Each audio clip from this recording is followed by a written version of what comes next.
Perfect. Good morning, everyone, and welcome to Good morning. the Nara MyShare event. I'm Lee McDowell, the president of the Nara chapter of JELT, of course, JELT, Japan Association of Language Teachers. And it's my great pleasure to welcome you all here this morning for our event. We have 22 people joining us today, which is wonderful. A lot of Nara members, a lot of local members, and a few from around Japan. We've got some from Osaka and Kobe. Maybe not everyone's here at the moment, probably still coming, but we're on 10 o'clock. We're on Japan time, so starting exactly 10 o'clock. And yes, welcome everyone. We've actually got a few members from overseas as well, which is great. You know, I guess one of the good points about having online online events is that we can include people from outside of Japan. And so welcome to everyone. This is the first live event that we've done in over 12 months. We've had events in 2020, but they were recorded online events. And so this is the first time that we've had a live event for a long time. And it's very good to have you all joining us to get together today, almost like the real thing. But as I said, sometimes even better because we can have people coming from further afield, and you can do it in your pajamas, although probably not a good idea. So yes, I just want to say welcome to everyone and thank you for joining us for this event. The MyShare event has been a long-running event for Nara JELT, and it's a great practical forum for sharing language teaching ideas. And it's exciting. We have four separate presentations today. And I am going to hand over now to our event leader, who's going to introduce the speakers and tell us a little bit about what we need to do for the discussions and keep us all on track. So good morning, Robert. Okay, good morning, everyone. Thank you, Lee. So as presenters have been informed, you have 20 minutes. At the 15-minute mark, I'll give you to let you know that you've got 5 minutes left. And at the 20-minute mark, I'm sorry, I'll just have to cut you off because if you go over time, this whole event is going to take longer than we really want. There will then be a 10-minute Q&A session. So if you would like to add your questions during the presentation in the chats part of Zoom, then please add your questions there. If not, just when it's time for the Q&A, we'll just have a free-for-all, and I'll cut everyone off at the 10-minute mark. We'll then have a 5-minute break for the next presenter to get ready and to allow participants to go to the bathroom, get a cup of coffee, etc. Okay. Right, welcome back, everyone, and time for MyShare number 3 presentation. So giving a presentation even in one's native language can be a very nerve-wracking and sometimes daunting task. So doing a presentation of foreign language, as we can all imagine, can even be more stressful. So Paul McAleese from Nara Institute of Science and Technology will share with us some techniques he has used in the classroom to help learners overcome their apprehension and anxiety in speaking before an audience. So Paul, your time starts from now. Thanks, Rob. Go. Can everybody hear me okay? Yes. So yeah, as Rob mentioned, I'm going to talk about building learner competence and fluency with mini poster presentations. Specifically, I'm going to talk about an activity called 3-minute mini poster presentations. Basically, this involves, it's kind of like a controlled mingle activity where the presenters present to different partners one-on-one for around 3 minutes. And the partners are given specific listening tasks to complete for the different presentations. So today, I'll talk about the activity itself, and then in the second half of the talk, I'll talk about how I adapted it to a COVID-19 face-to-face course, and also a COVID-19 fully online course. So let me just give you some very quick background first. So I've been using this 3-minute mini poster presentation activity with Japanese university students for a number of years, really with a very wide range of levels as well, from upper beginner to mid-intermediate. Most of the class sizes I've used it with are around 20 to 30 students. The reason I started doing this type of activity is with other speaking activities I've used in class, I found it difficult to get the students to produce a lot in English. I'm sure everyone has had similar problems. I think a lot of it comes down to they haven't had time to prepare what they want to say in the activities. Also, their topics haven't been engaging enough. And sometimes it's just because they didn't like the partner or the people they were paired off with. I also think that being able to do a short presentation in English is a really important skill. And a lot of my students were very apprehensive about speaking in front of a class. Plus, with the large class sizes, we didn't really have enough time to have everyone present to the whole class. So I started doing these 3-minute mini poster presentations. So what I would do is, excuse me, to set up the activity, I would tell the students, obviously, you have to prepare a presentation, prepare to speak in 3 minutes in English on a given topic. Everyone would have the same topic. And the listeners would also be given tasks that they had to complete while listening to the presentations. Now,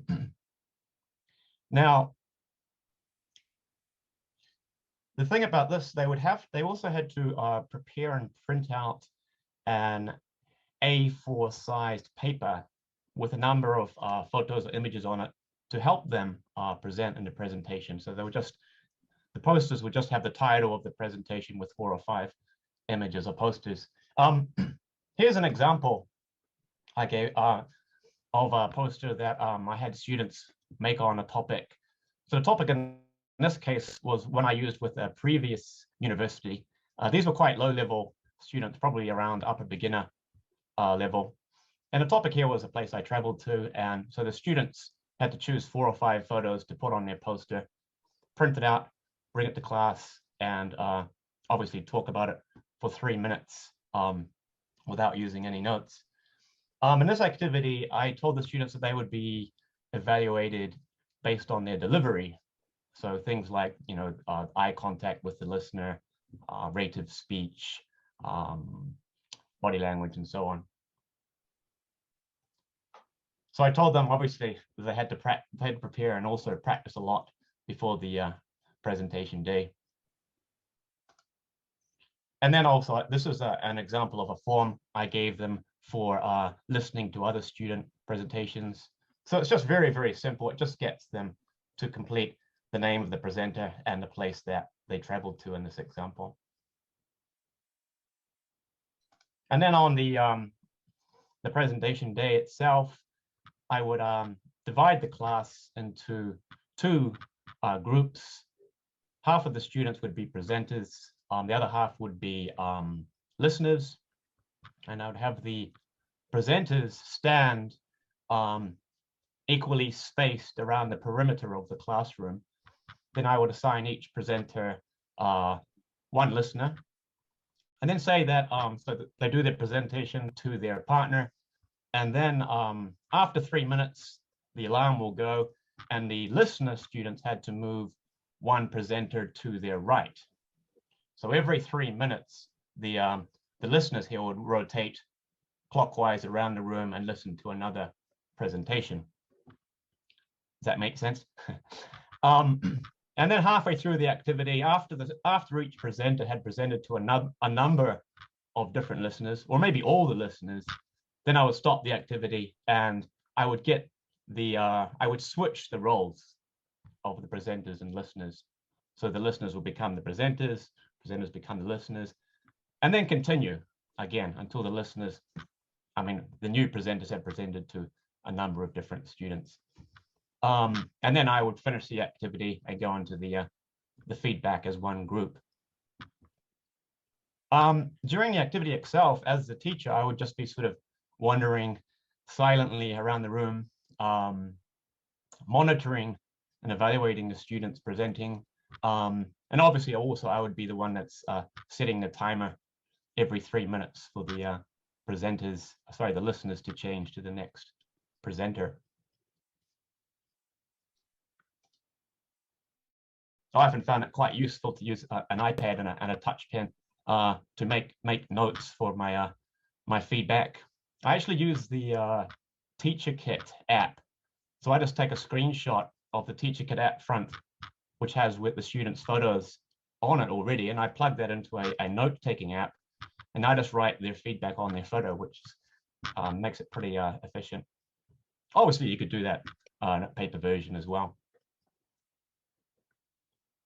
So as you can probably imagine, there are countless different ways you can use this 3-minute activity in your lessons.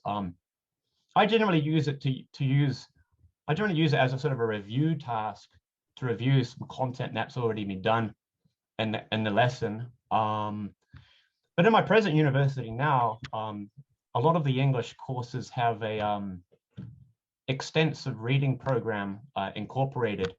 So another way I use it now is to actually have the students do their book reviews, do their 3-minute presentations on graded readers that they read. So they recommend a graded reader to students in their presentation. You have to keep the information they give about the reader quite simple, because obviously that sort of defeats the purpose of extensive reading if they're giving the details of the plot of a book. So, for example, giving the opinion of the book, or just giving some basic information about the book they read. Another way was we assigned reading on a business series of graded readers. And with this activity, this was for a business class, I asked the students to read different books in this series and then just note down the 3 or 4 most useful tips they got from the book, and then present that as their 3-minute presentation. So there are different ways you can use the activity, of course. But then, of course, we got hit with COVID-19. Everything changed. But before I get into the COVID-19 part of my presentation, just a few sort of outcomes from doing this type of activity with my learners. It really did improve their spoken production using this activity. I think one reason is they had a lot of time to prepare their talks. Another thing is that the students quite enjoyed, standing up and moving around the classroom, and they seem to really enjoy changing their partners every 3 or 4 minutes, just to sort of keep it varied. And it gave them sort of engaging topics. It was important to give them engaging topics to talk about, of course. The posters definitely helped them present, having the photos with them, and it helped also keep the listeners interested, of course. And importantly, it was really good to give the listeners simple listening tasks to keep them engaged as well. COVID-19, yeah. So from what was it, like fall semester last year, our university started doing COVID-19 face-to-face classes again. So obviously in the COVID-19 face-to-face classes, everything changed. All the students had to wear masks, and we had to maintain social distancing within the class at pretty much all times. So I was sort of a little bit apprehensive about how I was going to do speaking activities in general under these conditions. Obviously, wearing a mask in class makes it difficult to speak, makes it difficult to hear other speakers. But I decided to try and be as proactive as possible with this sort of situation. So what I did is in the first face-to-face class, I introduced students to language and strategies that could help them communicate more effectively wearing a mask. And it's sort of language that most students need anyway. For example, what have we got down here? Language that they can use to check or confirm information with the speaker or the listener. Sorry, you probably can't see all these because of the photos. Also, useful language they can use to rephrase or paraphrase things. Language they can use for active listening. Even more sort of paralinguistic things like, use of gestures and so on. I also explained to the students at the beginning of the course that, speaking while wearing a mask can be a little bit difficult. And, if they ever felt unwell or they felt panicked or they were getting overheated wearing a mask, that they could just take a break in the listening activity anytime. And even if they had to go outside the classroom for a few minutes and take their mask off it, I said, that's perfectly okay. So, and then I reassured them, of course, that I would be maintaining social distancing throughout all the activities. And the students were very, very positive about it after all that. So I got to do most of the activities that I was planning to. With regards to, so this is kind of me and my class here with where my students are sitting. They're all sort of socially distanced with their desks spread apart, and me at the front here, all wearing our masks.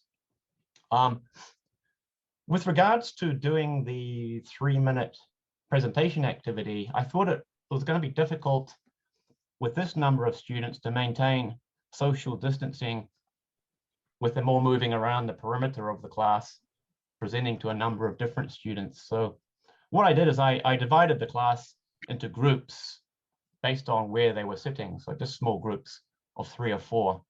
For example, these 4 students sitting here would just be one speaking group. And I'd have them stand and do the 3-minute presentation from their desk, just to the surrounding 2 or 3 students. So they would take turns in their small group bubble, so to speak, to do their presentations. And that seemed to work quite well. The students were fine with it. The only problem was it was much more difficult to evaluate the students when they're all wearing a mask. Yeah, I just sort of I sort of made some decisions that I would have to be realistic about what I could evaluate with them. And then with the bigger classes, I ended up just basically evaluating them on their ability to continue speaking in English for the 3 minutes about the topic given, and being able to produce the poster in advance and complete the listening tasks. So I had to sort of adjust my evaluation goals there quite a bit. And then actually, before we did the face-to-face COVID-19 lessons, we had one semester where we were completely online. And this was all very sudden. So this was last April. So we didn't have time to set up a fancy learner management system or Rachel's Padlet or anything like that. It was kind of all overnight. So I sort of went old school, but it seemed to work. I got the students to pre-record their 3-minute talks and just upload them to a secure shared drive that the university had. And then they accessed each other's presentations through the shared drive files and viewed them and completed their listening tasks that way. The format I used for the presentation upload, I just got them to record a PowerPoint presentation with audio and then upload that. There's an example here on the screen. But you could easily record a 3-minute Zoom presentation, or even possibly have the students record themselves on their smartphones and upload it. The smartphone video uploads are quite heavy though, so you might want to be careful with how much room you have on your shared drive. So just before I wrap up here, just a few final points about the things I've learned doing this type of activity. So it's a good idea to keep the poster instructions simple. Just get them to put photos on or images on the poster, or very short captions or bullet points in English. Otherwise, you'll find the students just read from the posters, and it doesn't really create much authenticity there as a speaking activity. Also, as I mentioned before, with a large face-to-face classroom or students all wearing masks, you have to be realistic on the quality of the feedback you can give to the students. Because remember, you're sort of mingling around all the presentations, trying to give them some kind of feedback later. And when they're all wearing masks, or there are a large number of students, you have to be realistic about the detailed feedback you can give them. Obviously, if there's a small class, then you can be much more specific. Face-to-face setup. The first time you do this type of activity face-to-face, the students might get a bit confused because they might not know where they're supposed to be standing, or they might be rotating around the presentations in the wrong direction or going the wrong way or something. So if you're going to make it a graded activity, I strongly recommend you have a practice session first, just so they get used to the dynamics of rotating around the classroom in a clockwise direction.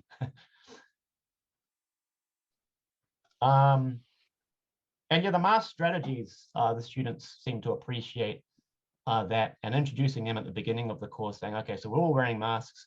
It's hard, but let's deal with it together, and use it as an opportunity to look at some language functions that the students need anyway, like checking and clarifying language, active listening, and so on.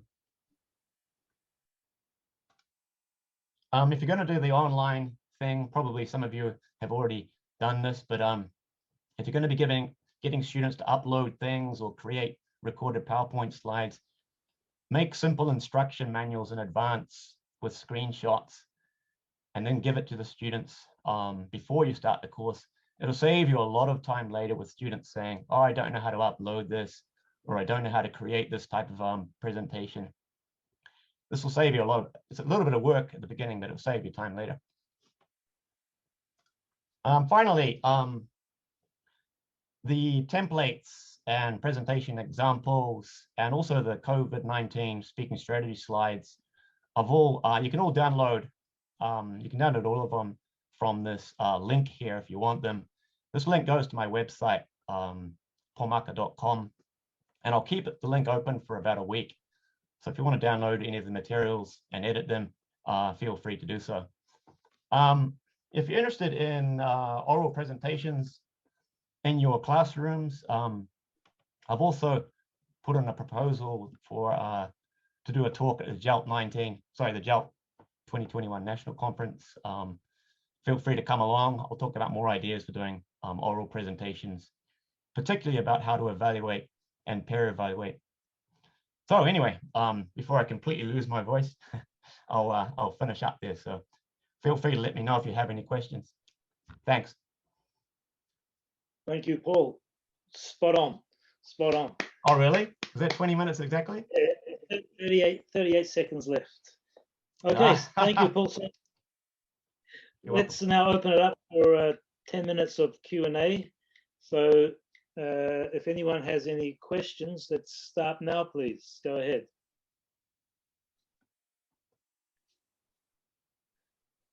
Come on. Okay, I've got a question. Rob. So as the listeners are rotating around the different presentations, so are they taking notes or something, or what's happening there? Or are they just listening? Yeah, no, well, I always be sure to give them some kind of listening task. So, you know, you could say, okay, in the case of the place I traveled to, when I gave them that form, so I'll just go back here if I can find it. So the example of the a place I traveled to presentations, the listeners would have to complete this form. So that so they would have to write the presenters' names and the places that they traveled to for that particular activity. But that was quite a low level one. If you have high level students, you might say, okay, think of 2 or 3 questions you can ask for each presenter while they're doing it. I prefer giving them some kind of form though, because then I can have them submit it later, and that can be part of the sort of evaluation to show that they've actually listened to the presentations. But I find that you keep the listening task quite simple. Just have them listen for 1 or 2 things or ask 1 or 2 questions. Otherwise they'll be too busy taking notes and not actually watching the poster. So they're not actually, the listeners don't actually write a report about, for example, the most interesting 3 presentations they listened to or something, or they just... No, but I mean, you could do that as a sort of a follow-up activity. You could, I suppose, potentially have them peer review each presentation and give them scores and things like that. Yeah, I mean, sure. It's really unlimited to what you want the listeners to do. I would recommend keeping it simple. On the presenter, right? Sorry?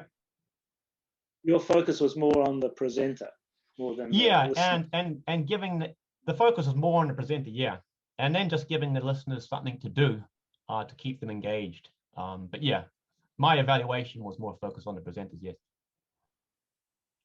Yeah. Okay. Thanks. So anyone has any other questions, please? We have 7.5 minutes left.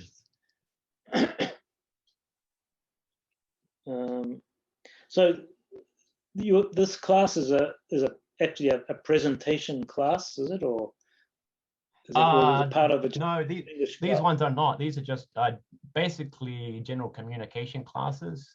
So integrated skills. Is it? Or, sorry? Or relates to the textbook? Yeah. The presentations will be related to some kind of class content that you'd covered in the course. Maybe you've been talking about past experiences in your course, and then so obviously you'd have them describe some kind of past experience.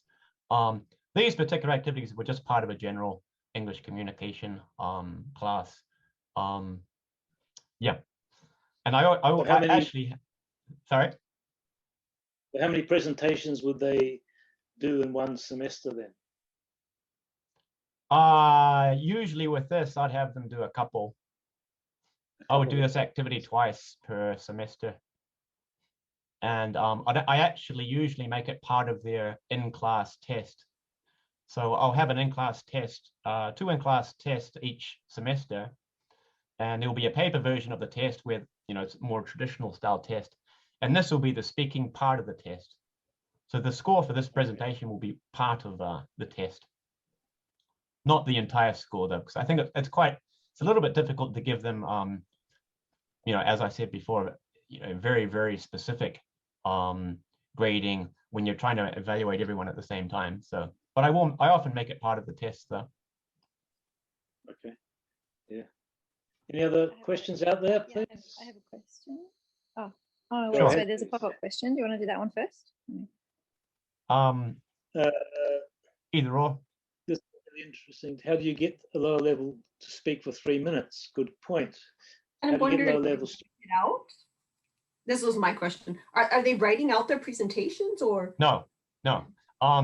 Yeah, so that's the thing. You're giving them the topic in advance. So obviously you give it at least a week before, so they'll have time to prepare their presentations. But no, they can't use their notes in the presentation usually. I just had them use their poster photos to help them present. So that's why I give them the advance time to prepare. I also say, you can write out your presentation fine to practice it, but on the actual day, they can only use their poster. It's also good to give the students an example of a poster presentation when you give them the topic and when you set it up. So, okay, this is an example of what I'm expecting for content. Maybe you could give them an example manuscript, or you could actually do one yourself to show them what sort of content you're looking for. But yeah, some of the weaker students, obviously I would encourage them to write out their presentation to practice it, but during the presentation, just the poster, no writing. Although some of the students have been a bit sneaky and wrote on the back of their posters. I just sort of clamped down on that. Yeah. Does that answer your question? Yes, that covers it. Thank you so much. Sorry, there was one other question, was it? Was there one other question? Sorry, I can't find my notes, my comments. The chat question was that about the lower level speaking for. Oh yeah, that was it. Okay, fine. I mean, the limit is 3 minutes, so there's no minimum, is there? You can speak at least. Well, yeah, you could change the limit. You could have them talk for 2 minutes or 4 minutes. It's really up to you. I found a 3 minute changing the partners every 3 minutes was quite a nice sort of dynamic way to do them. Depending on your students, after 4 or 5 minutes, most students sort of burn out a bit, peter out, and the waffle starts to creep in. But yeah, it's good to keep it quite dynamic. So, make them quite short and sharp, and have them change every time the alarm goes. But yeah, the timing is really up to you, how long you make them. Yeah. What's students' reaction to this kind of lesson? The students enjoy it? Yeah, they do. Even the low motivation students seem to enjoy it. I think it's the fact that they're not speaking to the same partner all the time, and they're changing partners every 3 minutes. So they're getting a bit of variety there. Sure, they're repeating the same presentation a number of times. But yeah, the reactions are good. Some of the low-level students say that to me, they're really surprised that they could actually speak for 3 minutes. They say, wow, even I can do it. So yeah, the feedback's been good. Yeah. Okay, 2 more minutes. Anyone else have any other questions? Please go ahead. There's a question in the chat. Perhaps. Oh, sorry. Okay. For some reason, I can't see the chat at the moment. What's the question, Rob? Chat Sorry, button, you'll open the window. That was my question. Yeah. Basically, I was just curious about the criteria that the students are evaluated on, like in this part of this kind of activity, what types of things are you evaluating them on? And do the students get a rubric in advance or know what to prepare for?